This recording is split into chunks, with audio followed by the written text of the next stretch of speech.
Happy Friday afternoon, everybody. If you're like me, you are glad it is the motherfucking weekend.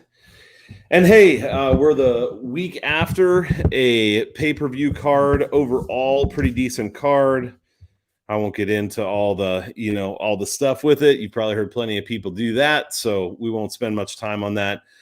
But it is a pretty good week. One of the main things I do make some other bets, which I put up on BetStamp. But main thing I do is put out a regular ladder parlay and then a long shot ladder every week.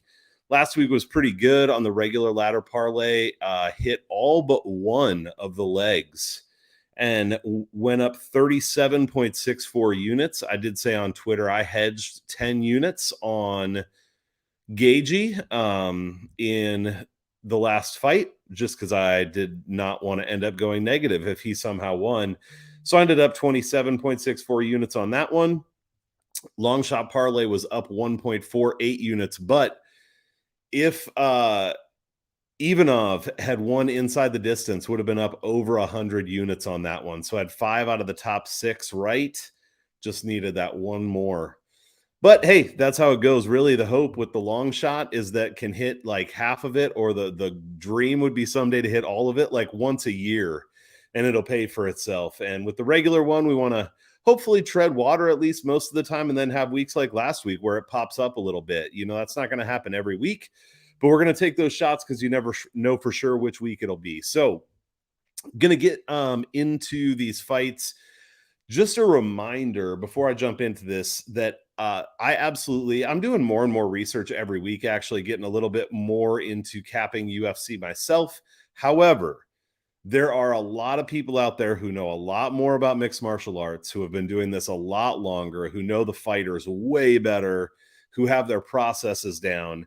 And I really respect all those guys, and I listen to a lot of them every week. And so well, I'll share a little bit of kind of what I think here. A lot of this stream or podcast, whatever, depending on how you're watching this, a lot of it is just spending the time listening to 10, 15, 20 hours of content so that if you don't have time to, you can kind of get an overview of what the people who really know what the hell they're talking about are saying out there this week.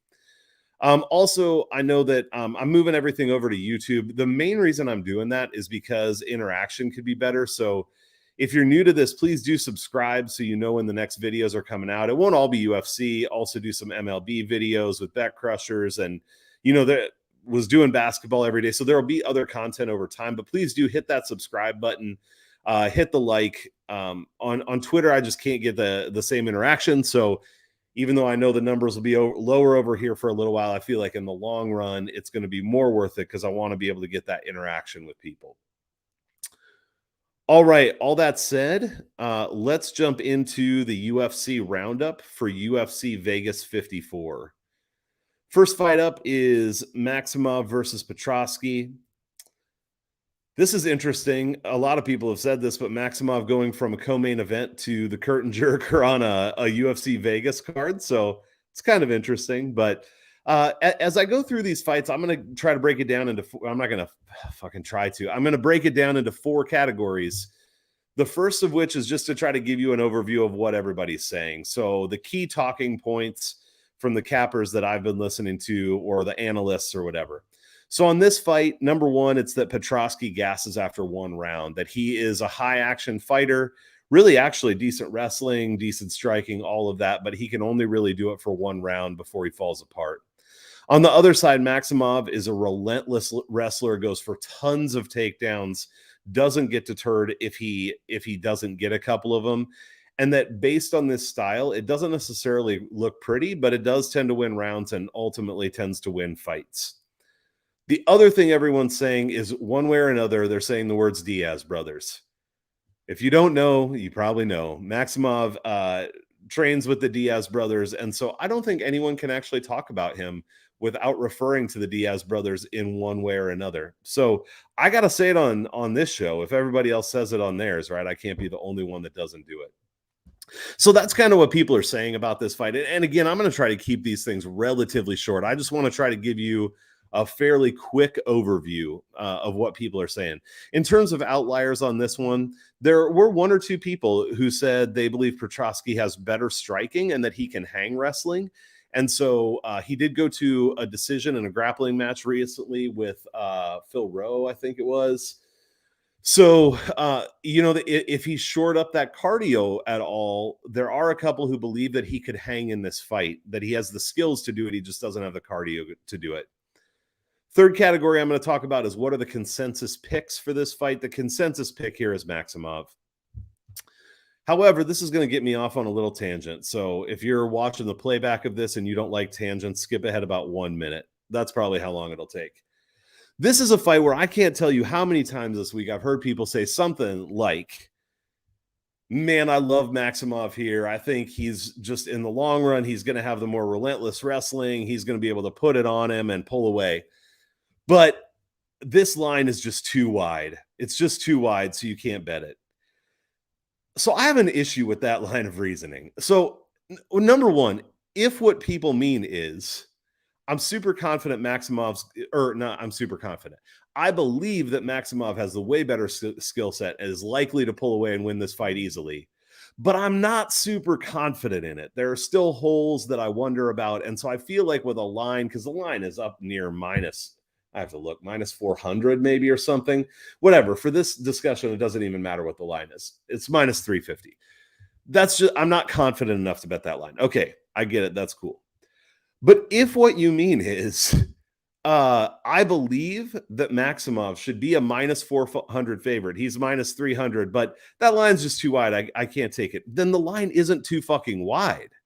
The line is actually right or in your favor. What you're saying is something like, I won't take bets that are over a certain level. And I get it because I won't.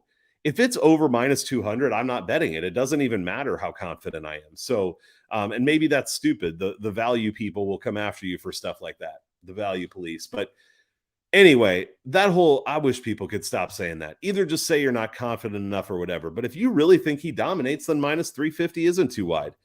If you thought it was too wide, you'd go bet the other side. That's the way that is. So I'm probably nitpicking. Whatever. These kind of things work me up over the week.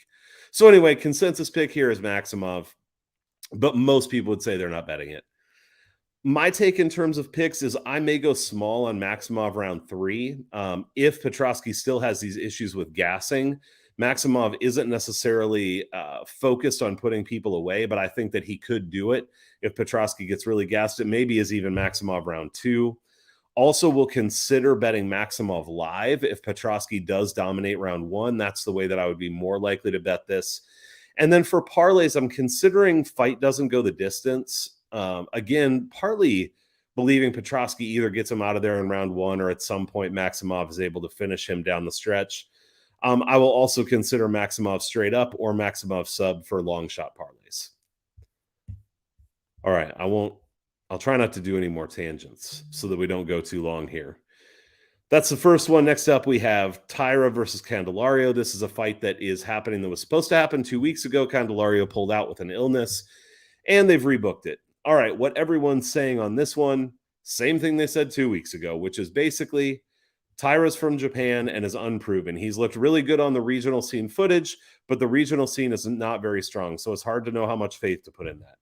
Candelario is a 2-time Gold Gloves winner, so he can definitely box, and he hasn't been submitted, so he's really looked pretty good on the ground. Also, Candelario could be coming into this fight undefeated. He had a very close split decision against Altamirano, and some people feel like every split decision, whoever you had money on, you think won. But it was a split decision, so it was close regardless. And that's his only pro loss. So Candelario very likely has had the better competition here. Tyra looks better on tape, but if it's against guys that aren't very good, then what does it really tell you? In terms of outliers on this fight, there really aren't many.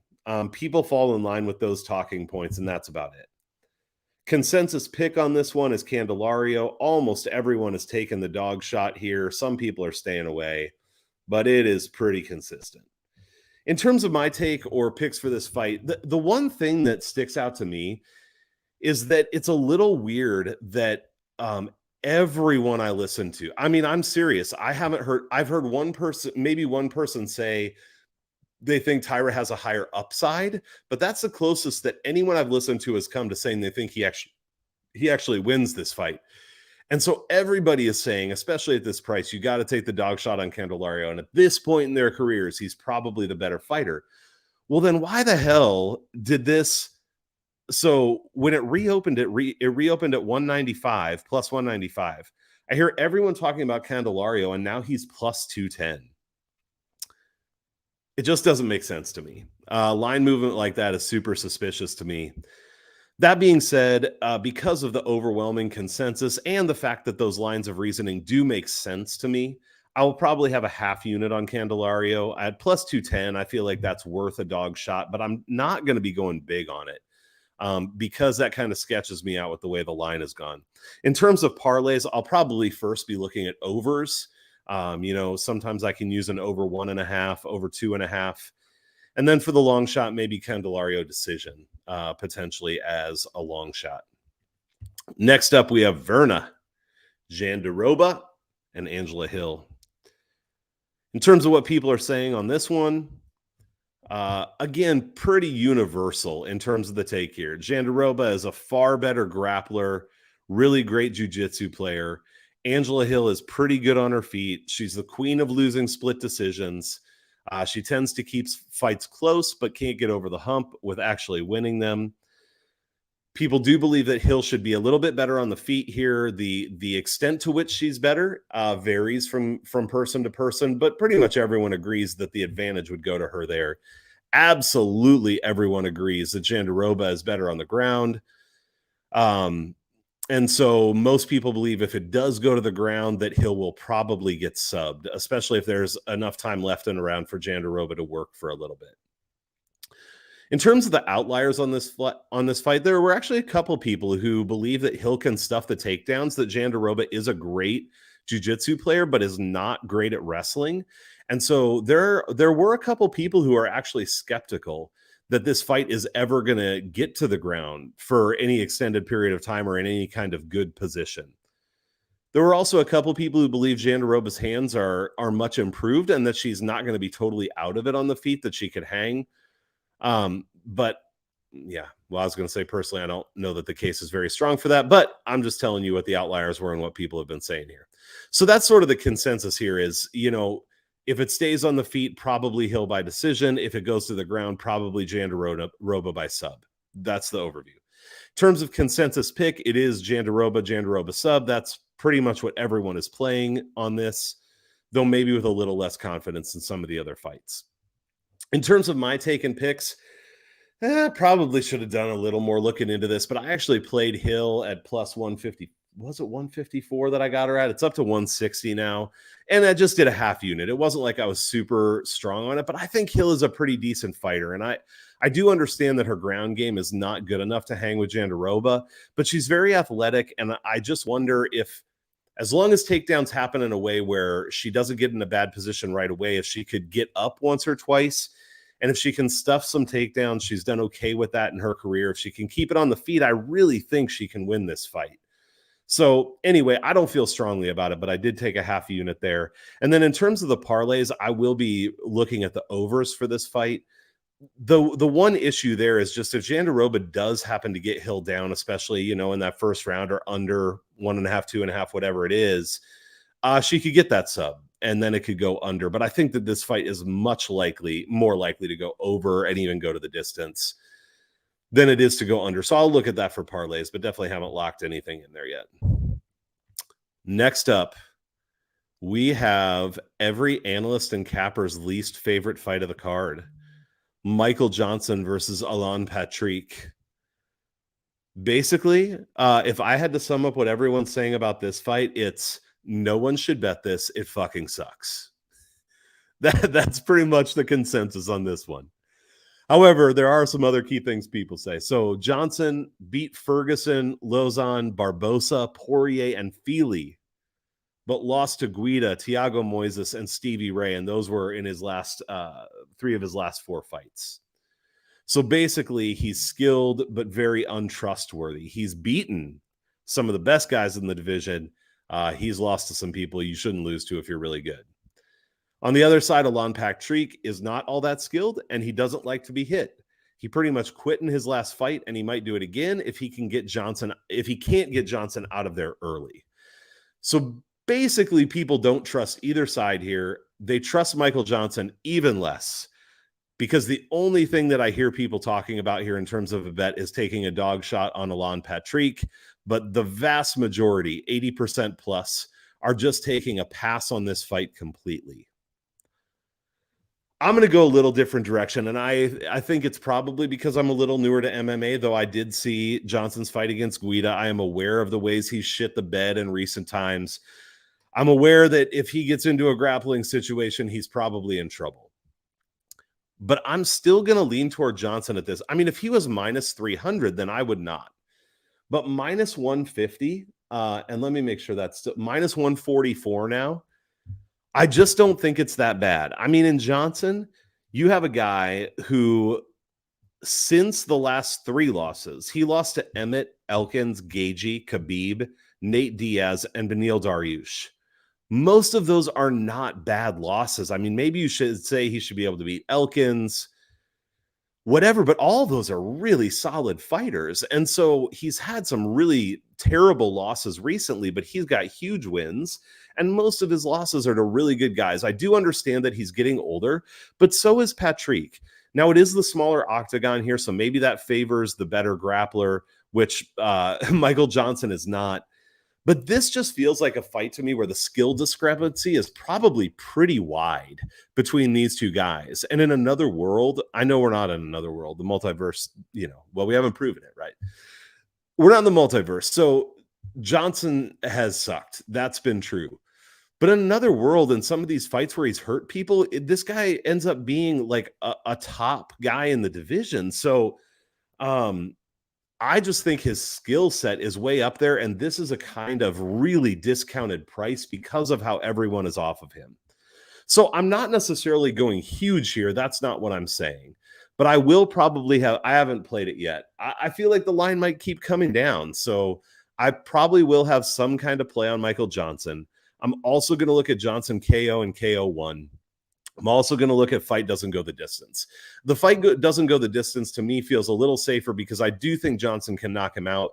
But if Patrick somehow gets it to the ground and gets good position, he definitely might sub Johnson. I mean, that's not going to be a shocker. So everybody says if you're going to bet this fight, it's a 1-800 gambler. Oh, I can't tell you how many people I heard say that this week. Another one of my favorite things, if you can't tell. So call the number on me, whatever. I don't give a shit. I think this is an okay spot. You just have to understand if you're going to bet this, Michael Johnson absolutely shits the bed plenty of times, and you have to be willing to take that risk. That's why it's betting. That's my soapbox. All right. Next up, we have Vivier Ruggiero versus KGB Lee. With this one, again, pretty much consensus, though people are ending up in different places for the actual bets, but I think most people see the fight going similar ways. What they would say is Ruggiero is strong, big for the weight class, able to be powerful with takedowns, be more physical than her opponent. But at the same time, she does tend to gas out, so she probably has about a round and a half. And the question is, can she get position and control Lee for enough of the first 2 rounds to be ahead and then cruise to it, or not cruise to, but survive to a decision win? Also, Ruggiero has an advantage on the ground until she gets tired. What people say about Lee is that she's pretty good everywhere and has really been improving and coming into her own. So a lot of people are really high on her and the trajectory that she has right now.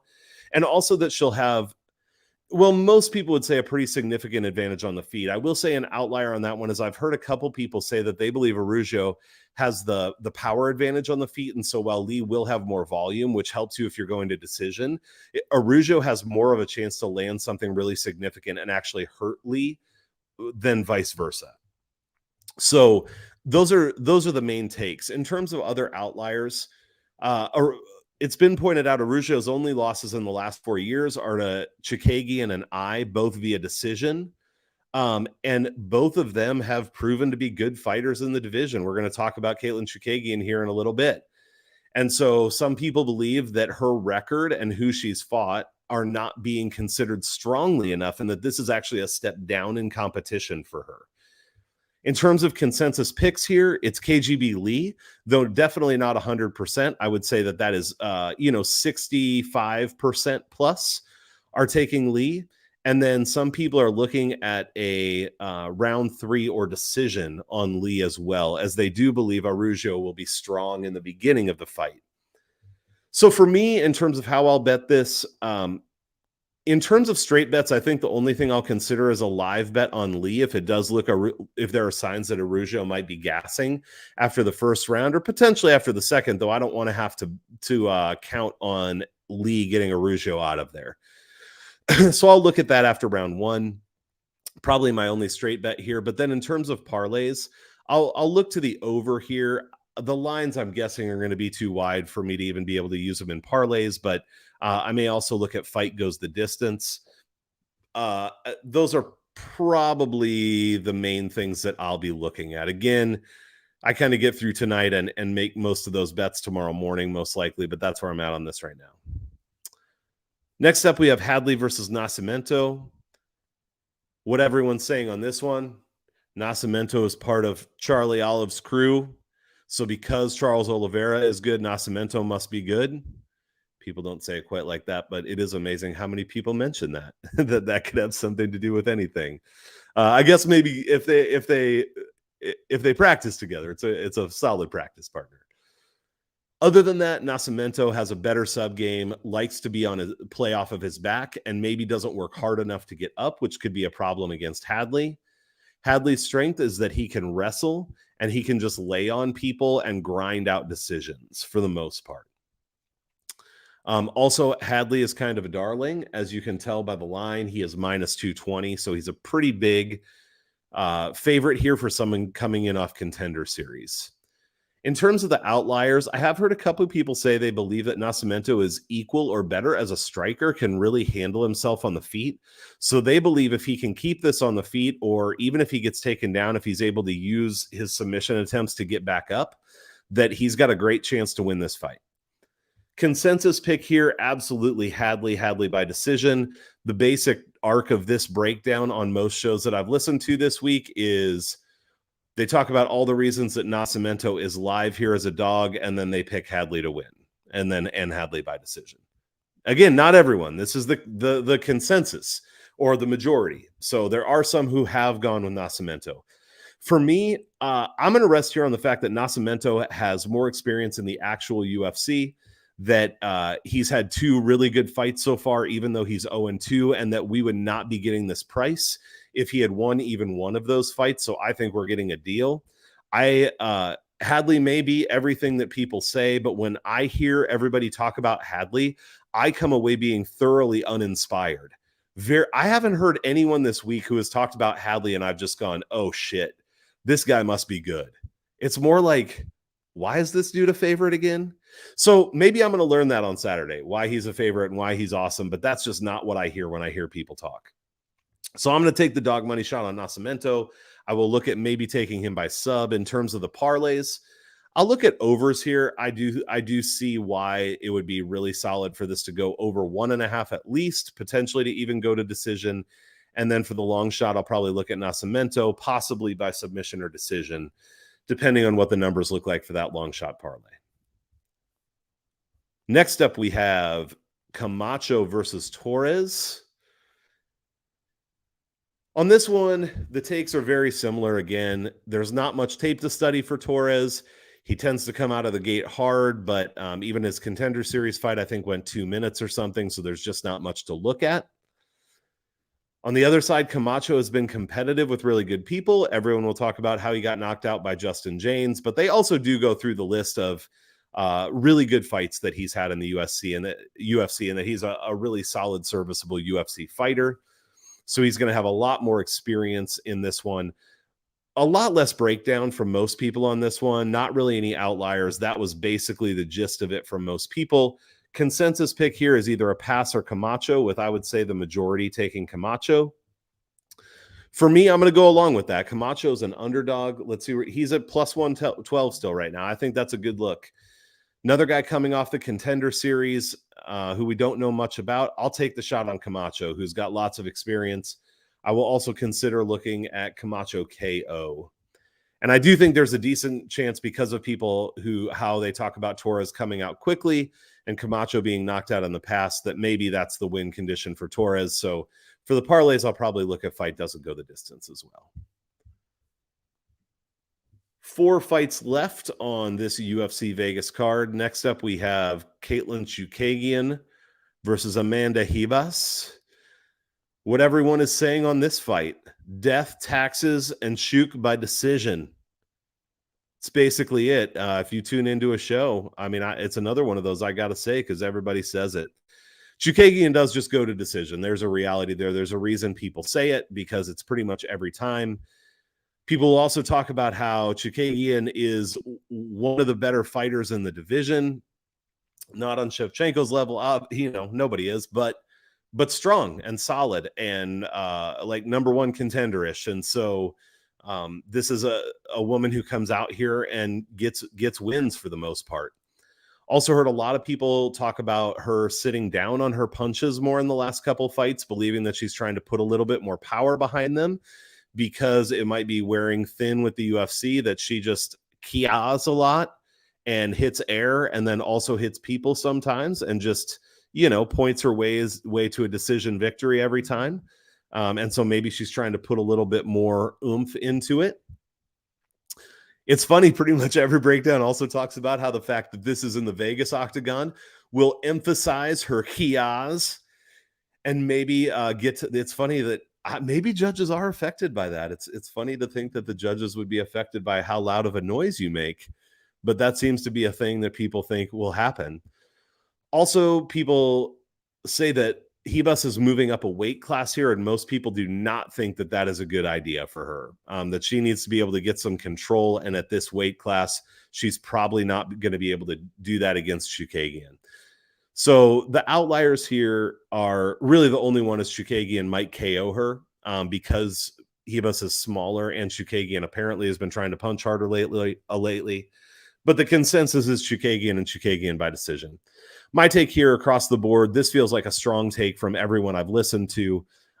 This feels like one of the strongest spots on the card for me based on what I've looked at, but probably even more based on what people are saying. And so I really, it falls in line with everyone else, but I like the overs here. I like Chikagian, and I like Chikagian by decision. Next fight up, we have Dangerous Davy Grant versus Smolka. Pretty consistent takes on this one as well. Everybody believes that Davy Grant is the better fighter at this point in time. Everybody brings up that Smolka used to drink a lot. I had heard that he had beat it, which is pretty freaking awesome if you ask me. Good for him if that's the case. But apparently he used to drink a lot, and that affected his fighting. But it seems like he's put that behind him. Also, people generally in agreement that Grant shouldn't be minus 300 in this fight, which is where he sits right now.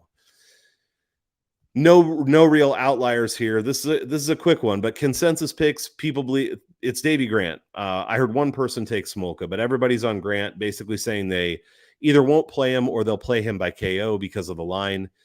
And then also a lot of people like fight doesn't go the distance here. Both of these guys tend to fight at a pretty high pace, come at each other, throw potential submissions if it can get to the ground. And so that makes sense to me. In this fight, I mean, any fight could be a time where fighters back off and a fight that you think is going to finish goes to decision. But of all the fights on the card, I think this is one of the better ones to think that it's going to get finished one way or the other. And so I probably like fight doesn't go the distance the most.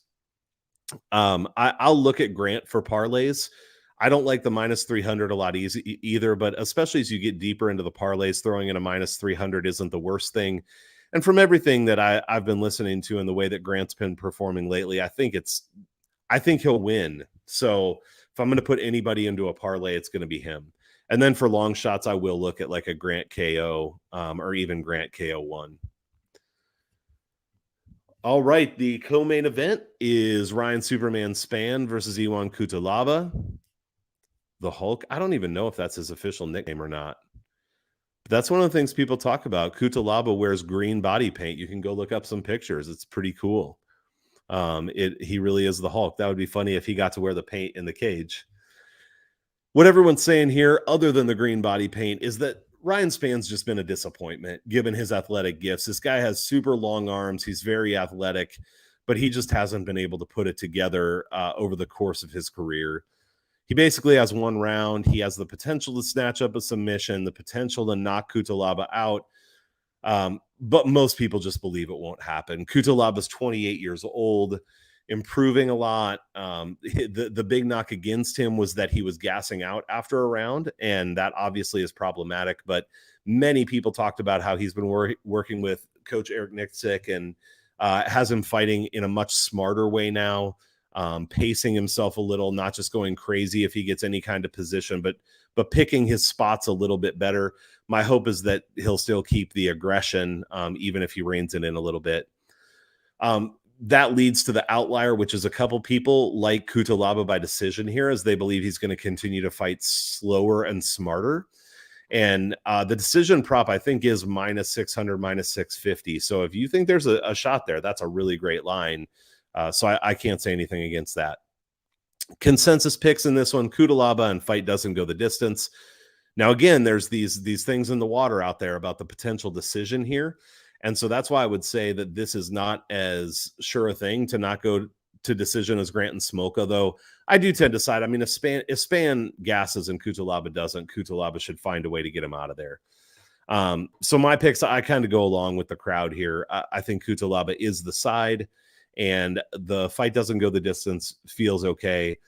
The thing that scares me is if it turns into more of a staring contest, but we'll hope Kutilaba keeps some of the aggression here and ultimately gets the finish at some point.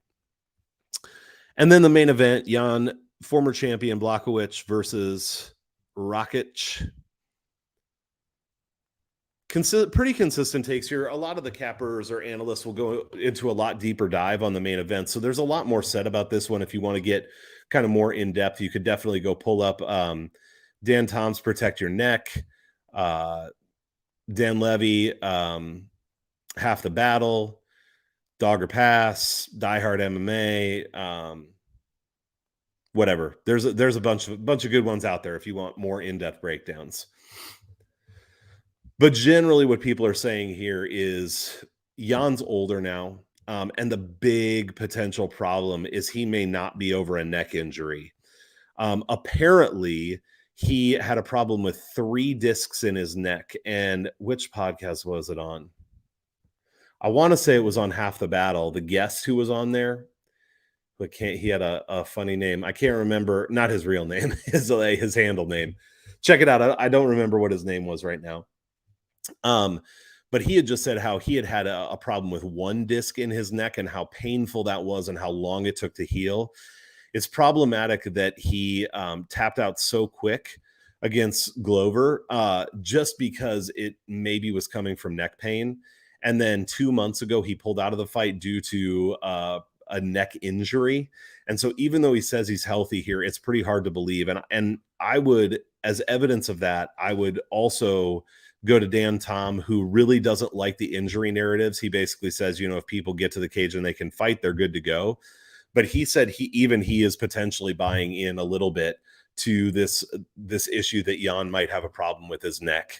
And if he does, that's obviously a big problem, because if he gets hit once or twice or kicked in the head, even if he stays conscious, that could cause him big issues.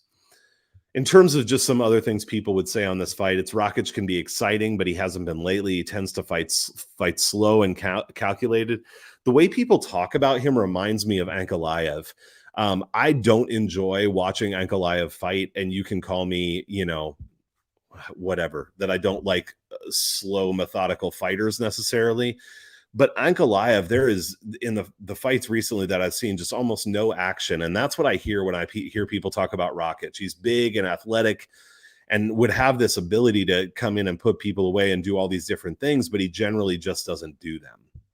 And so a lot of people will say they don't expect this to be an exciting fight.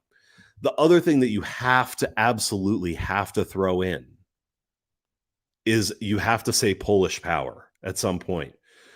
You can say anything about it that you want to, but you have to reference it. It's a requirement. So I did it.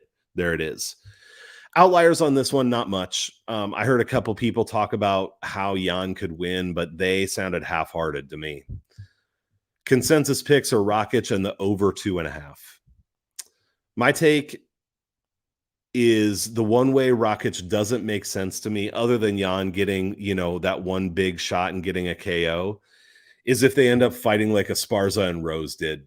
And I don't think that's probable, but I don't think it's impossible. After listening to people talk about these two fighters and the way that they tend to approach fights, I think it's possible that they stand there and look at each other a lot of the time. Maybe also sort of like Thiago Santos has fought recently.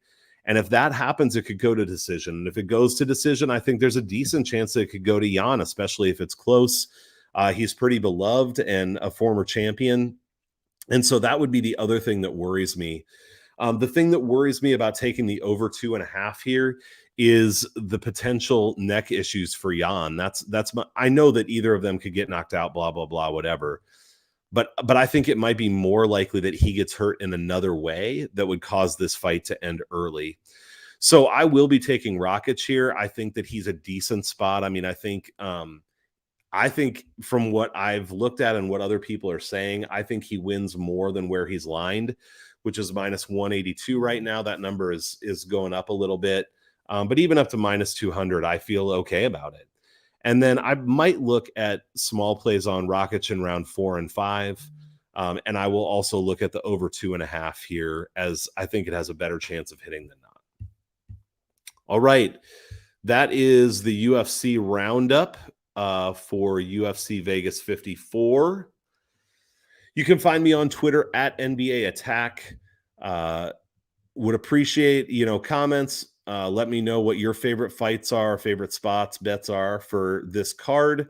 Hopefully we can follow up a good week last week with another one this week and make some more money. Appreciate, subscribe to the YouTube channel, give it a thumbs up. Obviously, appreciate that stuff, unless you say this is the worst video I've ever watched, and then you probably don't want to give it a thumbs up because you'd be lying. And I understand. All right, everybody. Have a good afternoon, and we'll see you on Twitter.